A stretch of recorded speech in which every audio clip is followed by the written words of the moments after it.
Réélu pour un second mandat à la tête du pays, et déjà les attentes se font pressantes pour le président de la République, ce à l'entame de son nouveau quinquennat.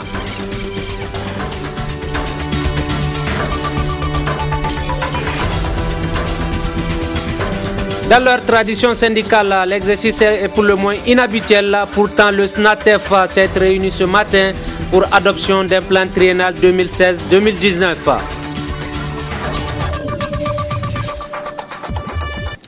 Messieurs, dames, bonsoir et bienvenue à ce 19h45 sur la télévision Labari. À l'instant, je vous l'annonçais dans les titres, à marge toujours de la cérémonie d'investiture, nos reporters n'ont pas manqué de tendre leur micro aux nombreux des invités venus pour la circonstance.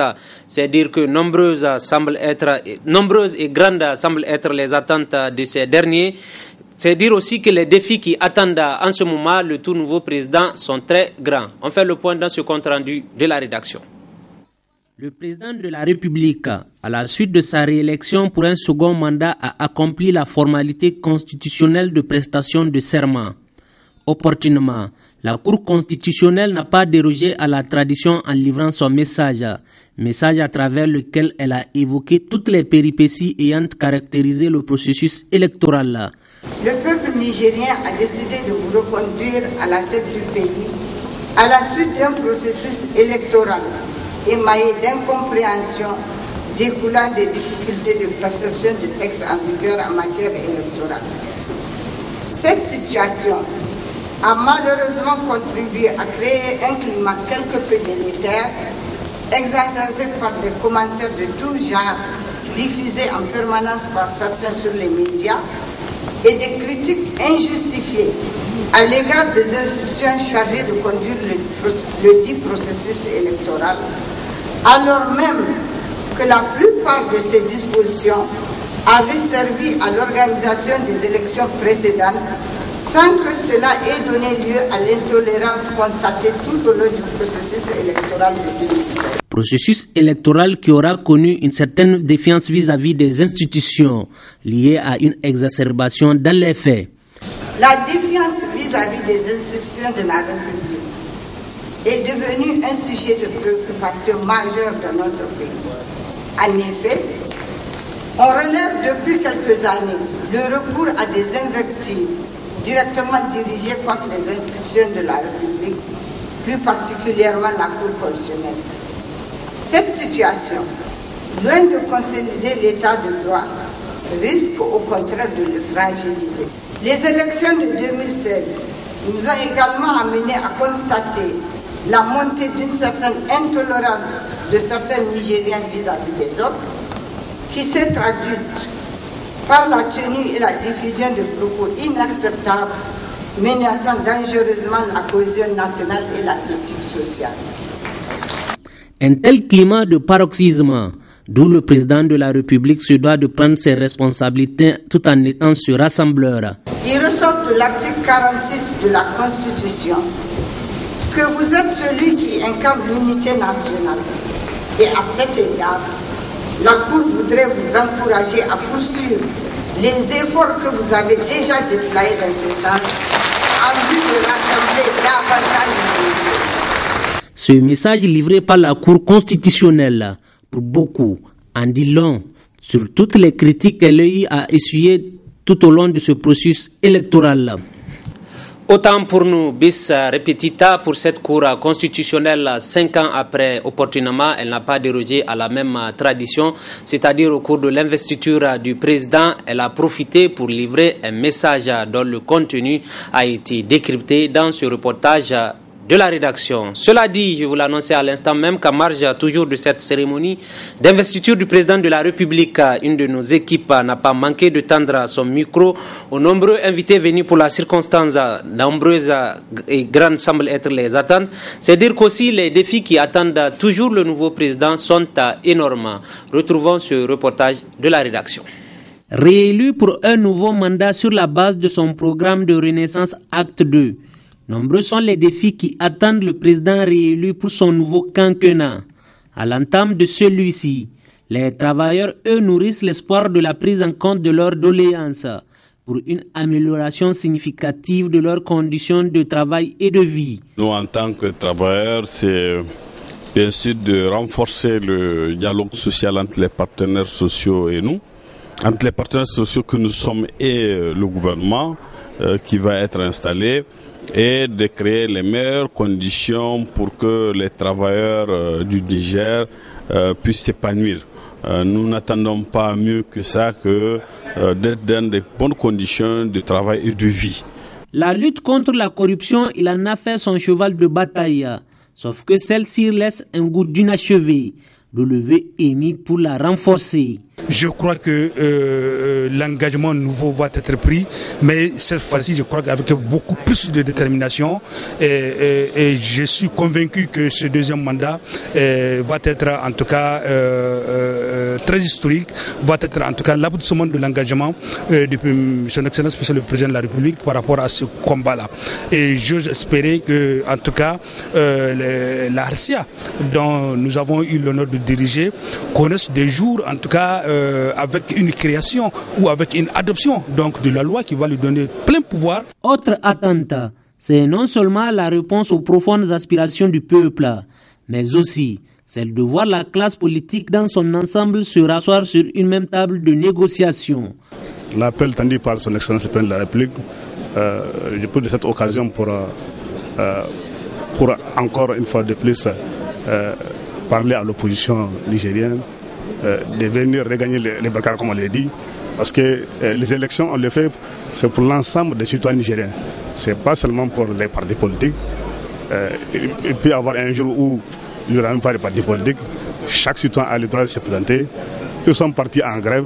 Ils ne peuvent pas refuser, c'est comme une grève. Ils ne peuvent pas refuser à d'autres personnes d'y aller travailler. C'est le droit le plus absolu d'aller.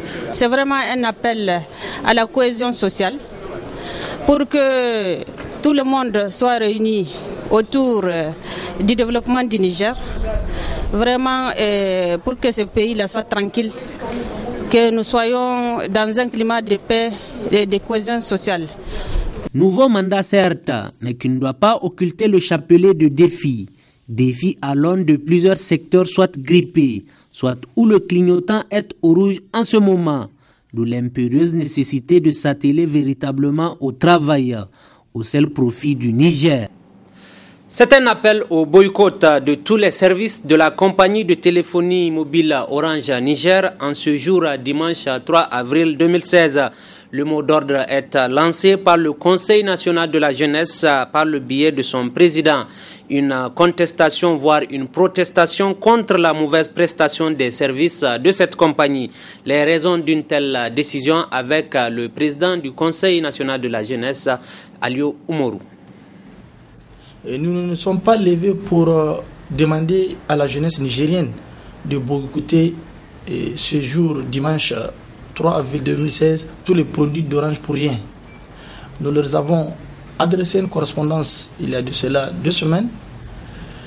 Une semaine après, ils ont répondu avec toute la courtoisie requise. Mais très malheureusement, la réponse était vide.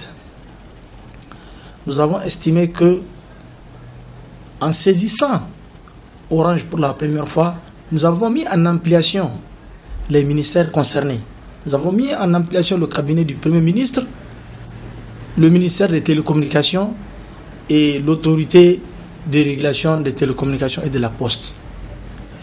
S'il y avait des reproches à se faire au niveau du gouvernement, nous avons estimé que ces institutions allaient nous appeler, ce qui n'a pas été le cas. Donc pour nous, puisque la jeunesse nigérienne représente le plus grand nombre de consommateurs et que les tarifs imposés par Orange Niger ne conviennent pas à cette jeunesse, eh bien, nous allons boycotter aujourd'hui ces produits et Orange va le sentir. Et notre souhait, comme vous le savez, c'est une société qui emploie beaucoup de jeunes Nigériens.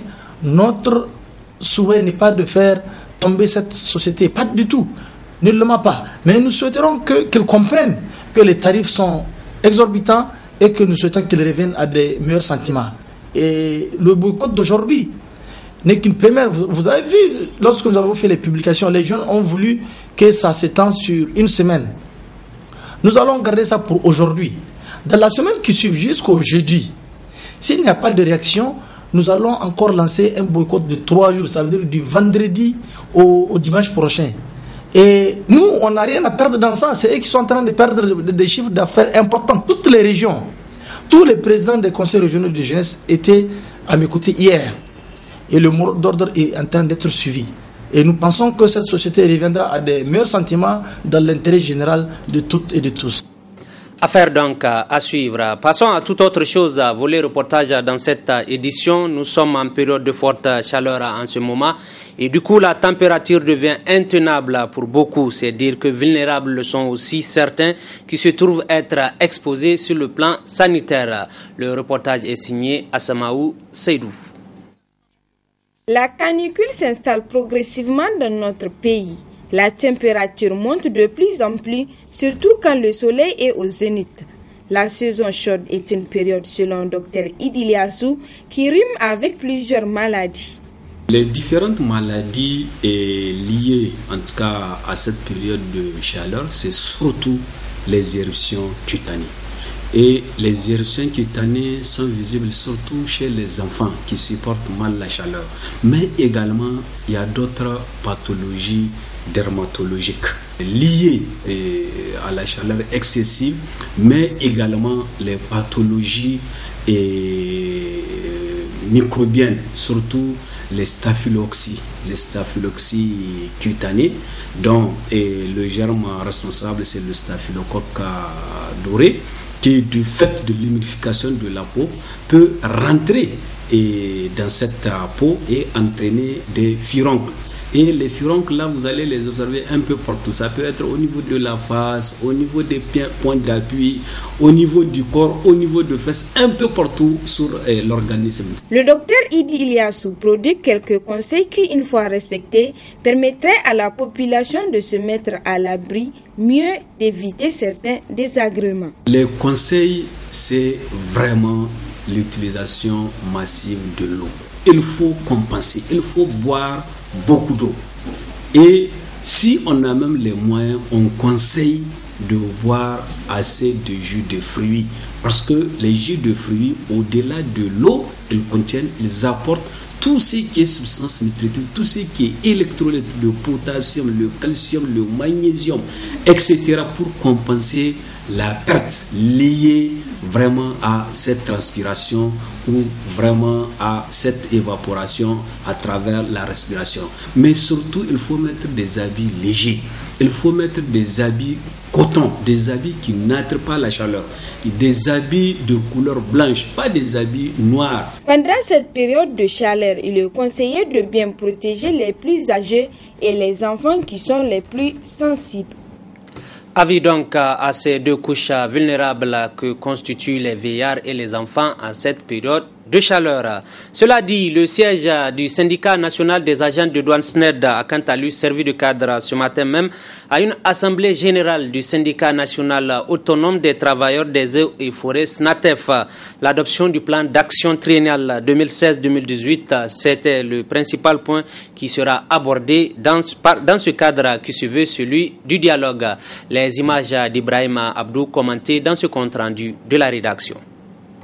Ces assises qui font office de rentrée syndicale au titre de cette année sont celles de la première assemblée générale du syndicat national autonome des travailleurs des eaux et forêts SNATEF. L'adoption du plan triennal 2016-2018, menu essentiel de leur échange. Pour revenir au travail qui nous réunit aujourd'hui, c'est-à-dire l'adoption du plan triennal, disons que c'est un exercice pour le moins inhabituel dans notre tradition syndicale. Un plan triennal pour nous est un outil de planification essentiel et indispensable pour une organisation moderne soucieuse d'intégrer la méthode scientifique et rationnelle dans sa gestion. Élaboré de façon consensuelle et participative, il représentera désormais notre feuille de route pour les 3 ans à venir et doit servir de référence pour l'évaluation de notre bilan en fin de mandat. Un plan dont les points saillants sont entre autres la création d'une mutuelle des travailleurs des eaux et forêts, la construction d'un siège national du syndicat national autonome des travailleurs des eaux et forêts, la création d'une école nationale des eaux et forêts, pour ne citer que cela. C'est pourquoi J'exhorte l'ensemble des militantes et militants à y pencher sérieusement en vue de contribuer à l'enrichissement de ce document précieux et cher à notre organisation. En ce qui nous concerne, nous nous engageons solennellement à faire tout ce qui est à notre pouvoir pour la mise en œuvre de la version issue de ces assises. Un exercice certes placé sous le symbole de l'action, mais qui requiert une certaine moralité dans les actes et documents qui en seront issus. Je voudrais vous inviter à sensibiliser au maximum vos camarades afin d'éviter aussi de pousser l'administration à prendre dans certains cas d'effectuer des nominations ou des affectations qui ne sont pas légales. Si souvent l'administration est amenée à faire, c'est parce qu'il y a aussi des pressions politiques qui sont menées sur l'administration et par vos camarades. Donc sensibilisez-les afin que cela se passe dans les règles de l'art.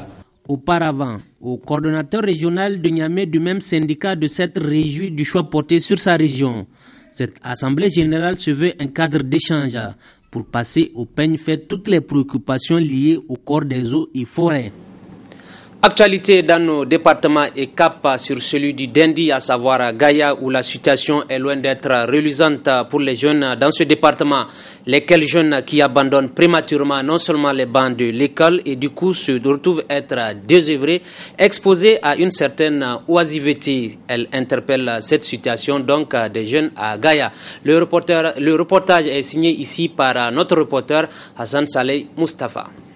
L'un des problèmes qui gangrène les habitants de Gaïa, c'est le manque d'emploi, notamment chez les jeunes filles et garçons qui quittent malheureusement les bancs de l'école prématurément. Une situation qui prend d'ampleur et qui interpelle les représentants de la jeunesse de cette localité. Ce chômage-là les amène des situations vraiment à ne pas apprécier.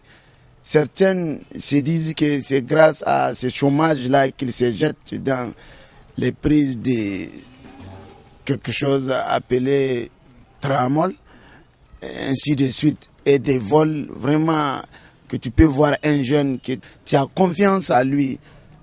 Un jour tu le retrouveras à la commissariat disant qu'il a volé quelque chose.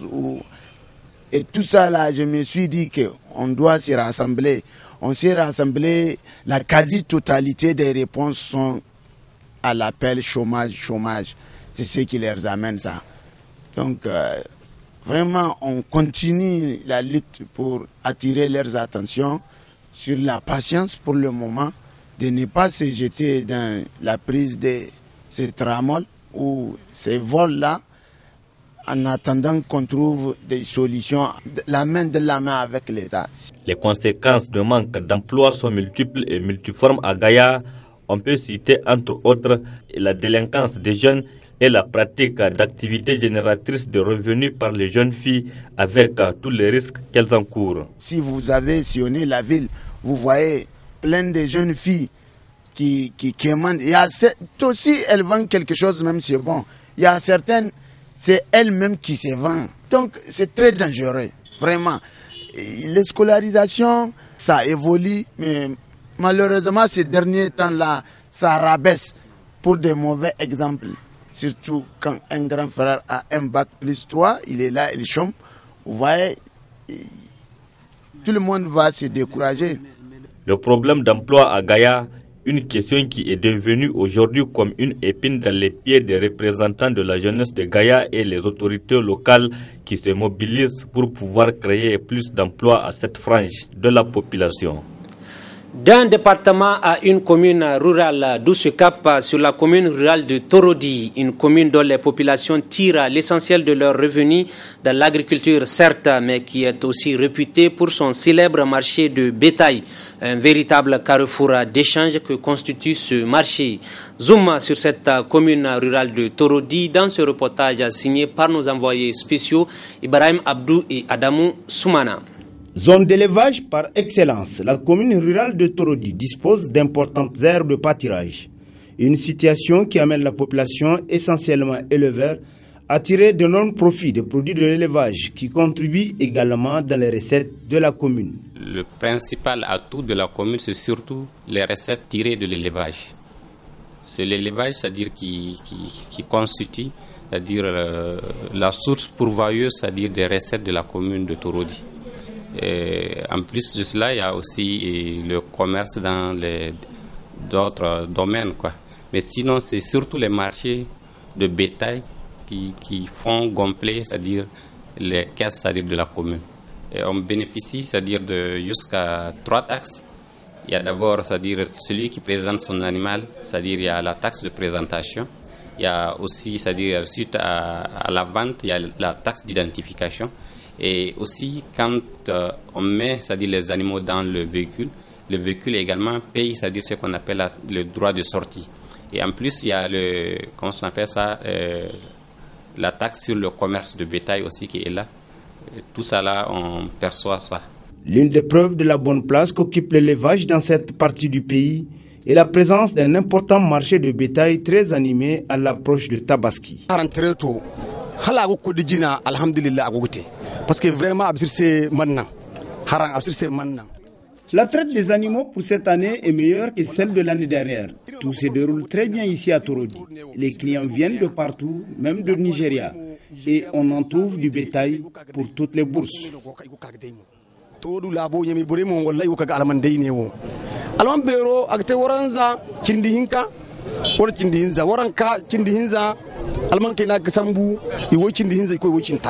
Cette plaque tournante de l'économie de Torodi est elle aussi frappée de plein fouet par le phénomène d'insécurité, toute chose qui décourage de plus en plus les grands clients à fréquenter ce marché dont la renommée dépasse pourtant les frontières nationales. Eh oui, ce marché de bétail de la commune rurale de Torodi, véritable plaque tournante de cette commune. Et ce sont sur ces images que se referme ce journal. D'avoir su bien nous accompagner. Merci également. Merci aux nombreuses équipes techniques et rédactionnelles. Très bonne suite en compagnie de nos programmes, ceux de la radio-télévision Labari, avec la même passion de vous servir. Au revoir.